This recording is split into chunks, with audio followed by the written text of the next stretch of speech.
Hello and welcome to the Sidebar, presented by True Crime News, taking you inside the courtrooms of high-profile and notorious cases from across the country. I'm your host, Joshua Ritter. I'm a criminal defense lawyer based in Los Angeles and previously an LA County prosecutor for nearly a decade. You can find me on all social media at Joshua Ritter ESQ or at joshuaritter.com.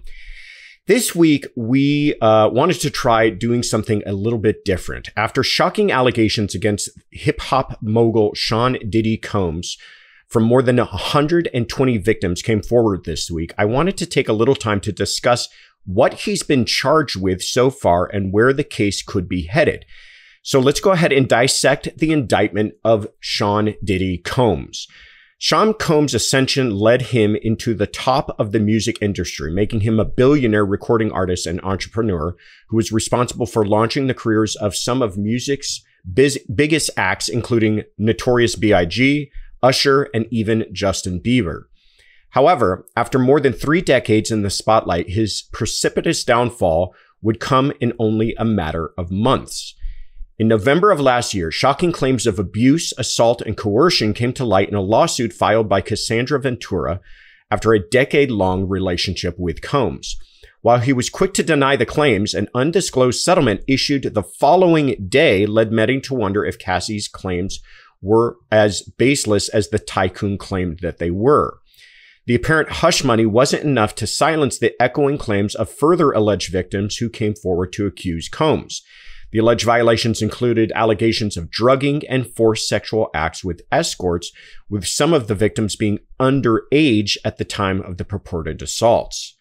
After the wave of new accusations, Combs was forced to step down as chairman of the cable network Revolt, though he fiercely maintained his innocence. While the lawsuits mounted against Combs, he was not publicly the subject of any criminal investigations. But that would all change when Homeland Security served search warrants on Combs' lavish estates in Miami and LA in a raid tied to a federal sex trafficking investigation. The operation left many wondering when if charges would be filed against the magnate. Now, we covered this raid at the time, and I said at the time, and I believe that this is still true, that this was not the beginning of an investigation against Combs, that this was the end of the investigation. In other words, I just felt that the feds would not make such a big splash, and they knew this was going to be a splash. They would not make such a high-profile warrant search on someone's home at 2 different locations with military-style vehicles, knowing that the media would be there. And in fact, the rumors were that the media had been signaled that they were going to be there, without this being towards the end of their investigation, meaning they had probably done much of the work that they needed to do, much of the legwork to bring an indictment at that point. But they knew they wanted to get inside of his house, and they knew they wanted to collect certain items that we're going to talk about. And to do that, they needed a search warrant, and they wanted to bring that at the very end. Now, that begs the question, why did it take so long from the time that they did that search until the time that they actually brought the indictment? Well, first of all, understand that in the federal world, that is not a long period of time. The feds move at a glacial pace. They take everything deliberately. They're in no hurry whatsoever because they've got eyes on everyone. They know they're not going to flee. And they want to make sure that their case is airtight by the time that they follow it, which I think that this case is. And we're going to get into the indictment in a moment. But it's like this ever-tightening net that the feds are developing, where they start with outside participants in a conspiracy. They talk to people who may have known him, other witnesses, get those people to flip, get those people to testify, get those people in front of a grand jury, and then it continues to close its net until it's the only person left standing is the person like Combs who is finally indicted. And what was seized also gives us some insights as to why it took so long. What was seized, there were some weapons, there were some other items. We've all heard about the thousands of bottles of baby oil. But really what was important here was that many electronic devices were seized. Computers, cell phones, electronic cameras, meaning cameras that have storage devices inside of them.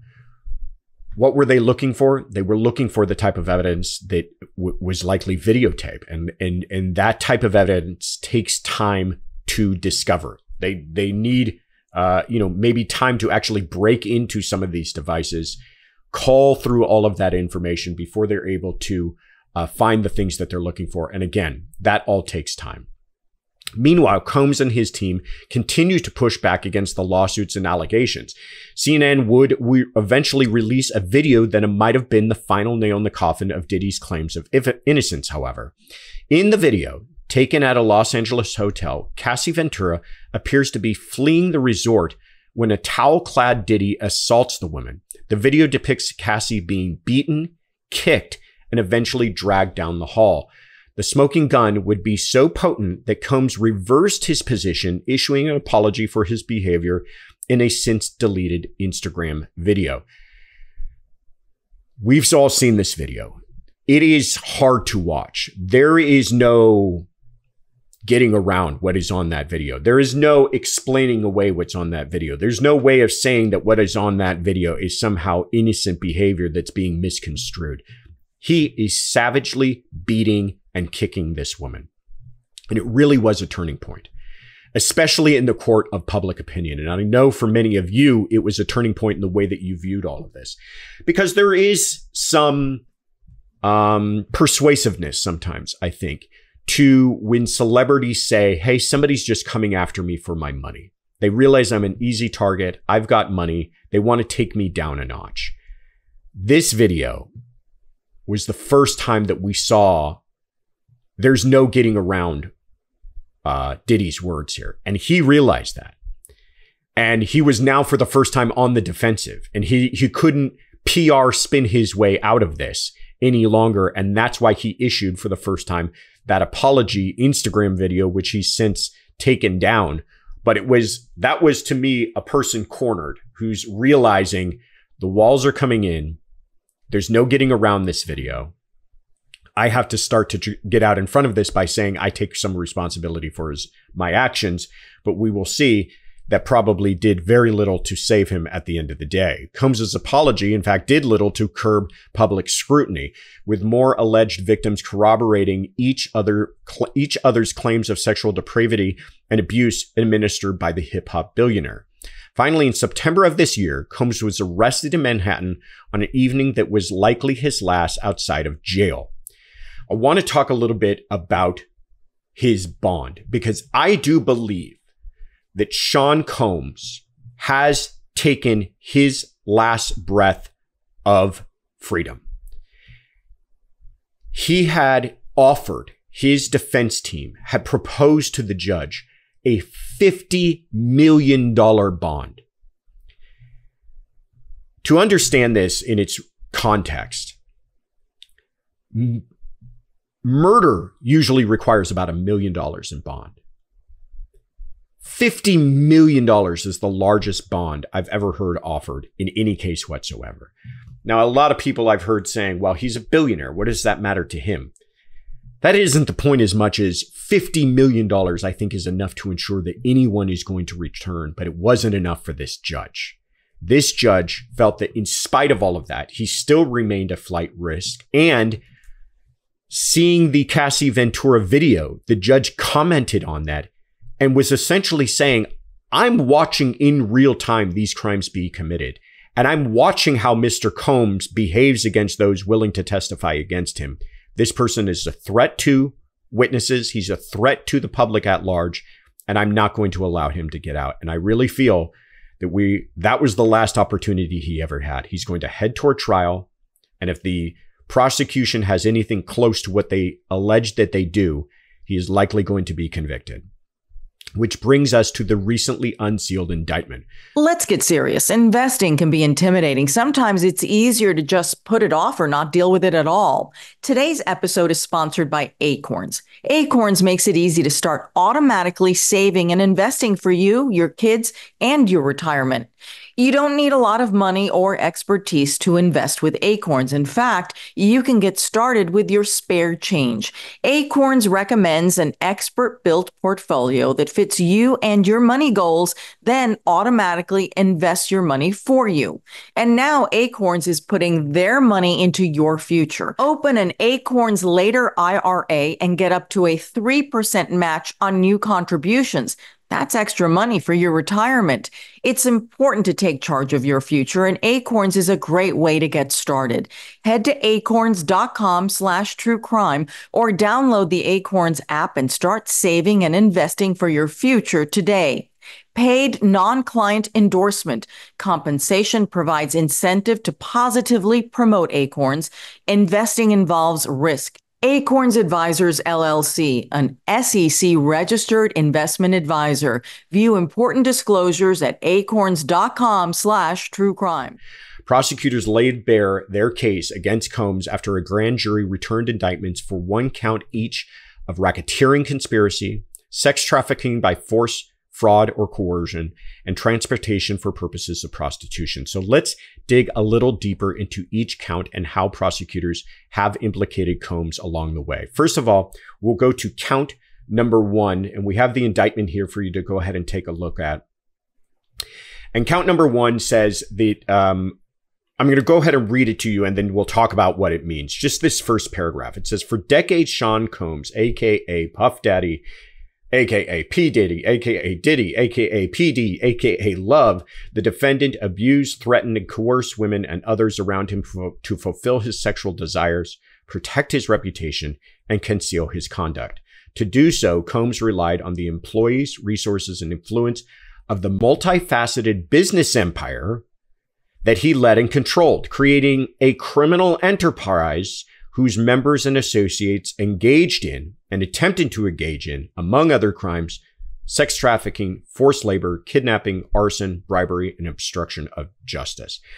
So prosecutors are alleging that Combs used his resources, influence, and personnel of his billion-dollar business enterprise to engage in sex trafficking, kidnapping, bribery, and obstruction of justice, among other crimes, to coerce and threaten others to fulfill his sexual desires.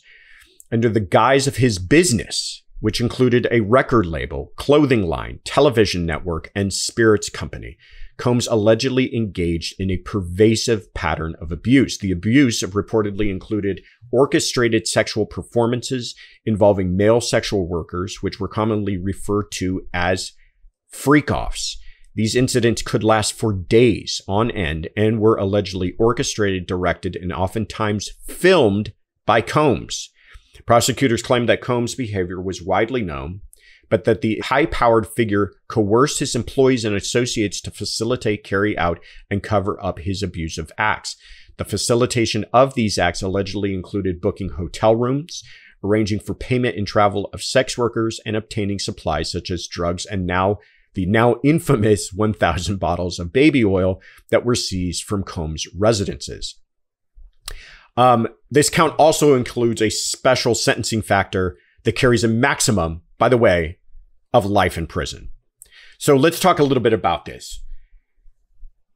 What this first paragraph lays out for us is essentially saying that Combs had a business. It was a multifaceted business empire.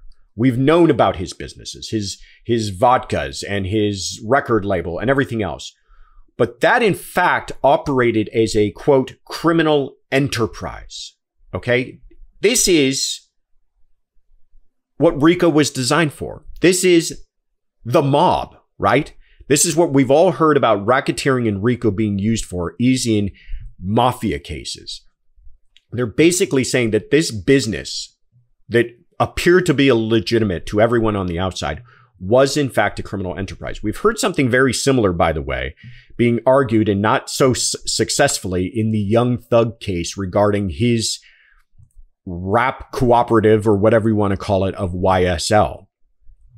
What this also does, though, is it allows for the acts of everybody in this enterprise, co-conspirators, that their acts to be used against the person who's being charged, or basically anyone in that conspiracy.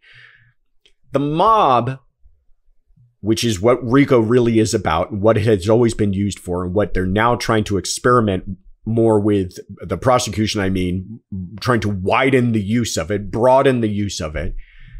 But what it really was most helpful was in the mafia, because the mafia knew that prosecutors had to link the Don, the boss, to the hitman.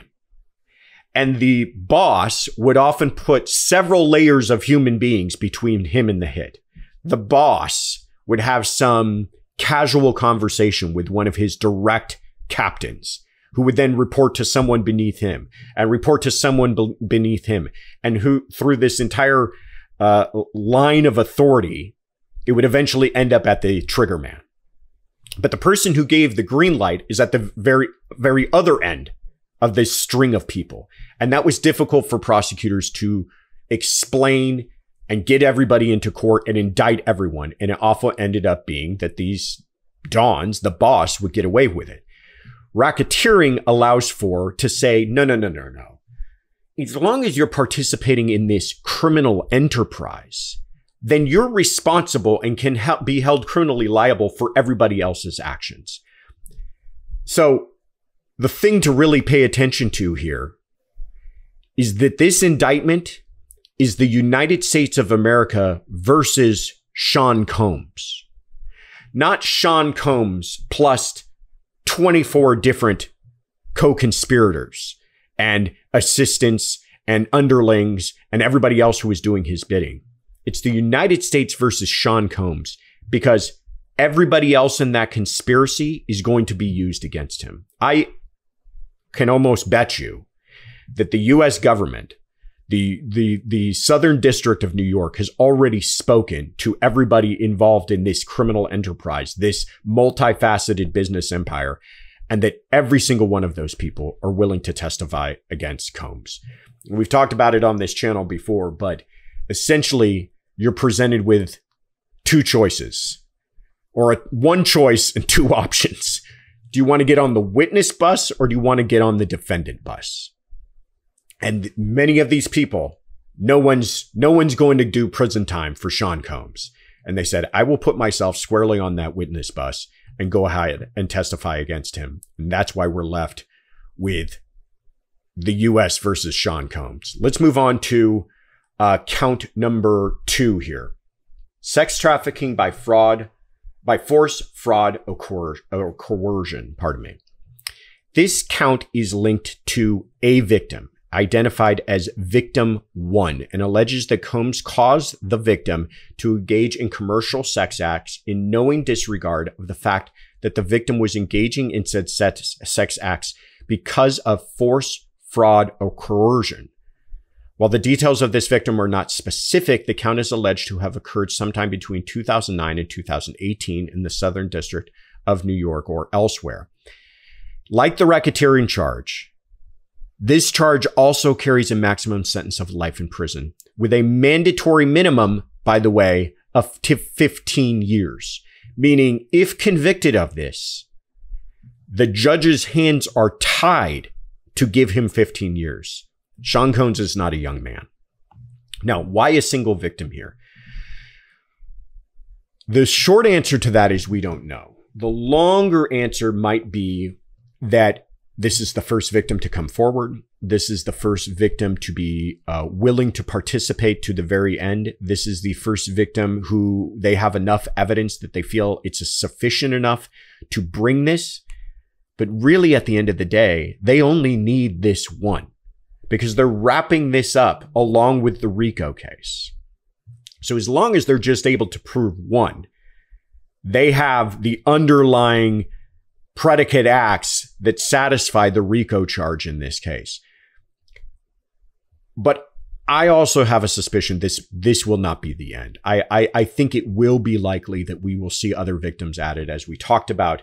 Now, the number is over 100 people have apparently come forward and said that in some way they were coerced to participate in these freak-offs and were part of this overall criminal enterprise that Combs had been operating.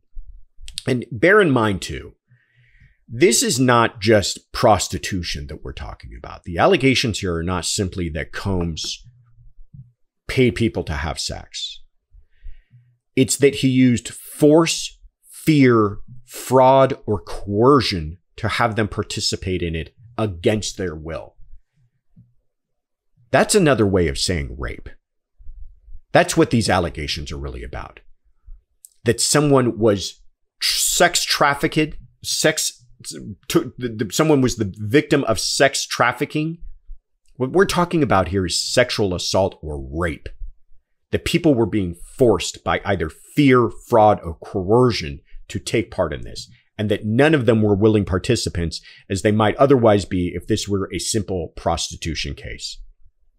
All right, moving on to count 3. This is the transportation to engage in prostitution charge. Count 3 claims that between 2009 and 2004, Combs knowingly transported individuals in interstate and foreign commerce with the intent to engage in prostitution. Prosecutors allege that the individuals included female victims as well as commercial sex workers and occurred at multiple occasions. Okay. Now, this also carries a maximum sentence of 10 years in prison. By the way, not to belabor this, but the throwaway charges here, we're talking about 10 years in prison. Again, he is not a young man. This is very serious stuff we're talking about. This is not do some community service and get out of it type allegations being brought by the federal government here. And the reason why you're seeing this here, I think, is to cover the other incidents that do involve what we might think of as kind of a traditional prostitution type case. This is not alleging the same kind of force, fear, or coercion.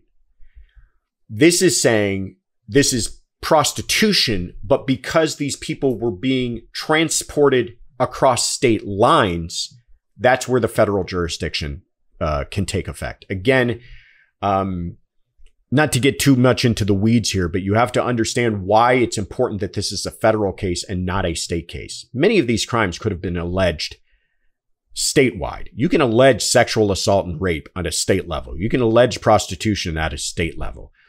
But this is an important case and has much more teeth to it because they're able to bring that RICO federal charge, which is really the teeth, the undoing of Diddy comes in this federal case with that RICO charge.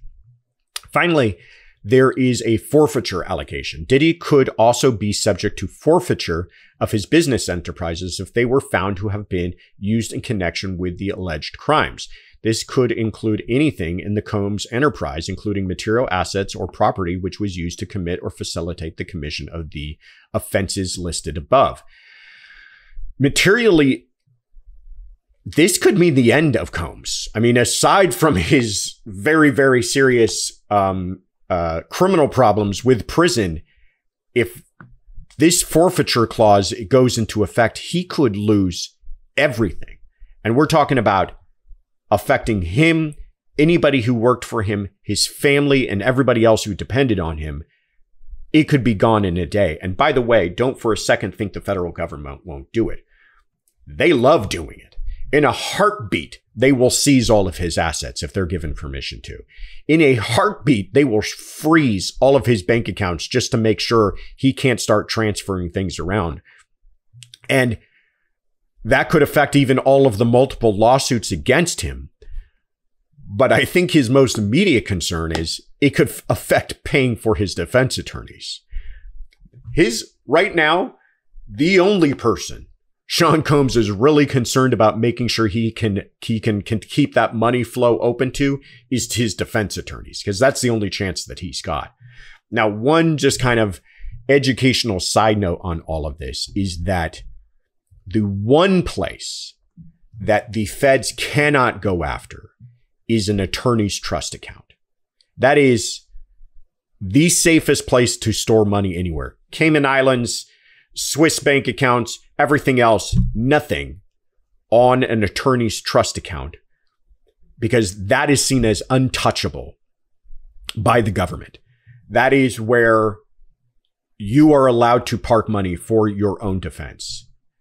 One very huge caveat is if that money was from ill-gotten gains. In other words, this can't be the payoff for a murder. This can't be from sales of drugs. But if that is legitimate money parked in a defense attorney's trust account, it's nearly untouchable. It cannot be used as a piggy bank, but it can be used for the purposes of protecting oneself for their entire criminal defense. As it stands, Combs could face multiple life sentences, but these are only the charges named in the federal indictment. A whole new slew of alleged victims have come forward since Diddy's arrest, which could lead to even more criminal implications. Recently, attorney Tony Busby announced more than 100 additional victims who he is representing in lawsuits alleging sexual assaults against Combs. Busby contends that more than 20 of the victims were minors when the assaults occurred, with one victim reportedly being just 9 years of age. As the allegations continue to grow in number and depravity, we will continue to follow this case closely, as it is likely headed for a very high-profile trial. While this is the end of our show for this week, it may just be the tip of the iceberg for Combs. All right, everyone, we'd like to give a very special thanks to all of our listeners and viewers for their support. Let us know your thoughts on this case so far, how you think it's developing in the comments. As always, I am your host, Joshua Ritter. You can find me on Instagram or Twitter at Joshua Ritter ESQ.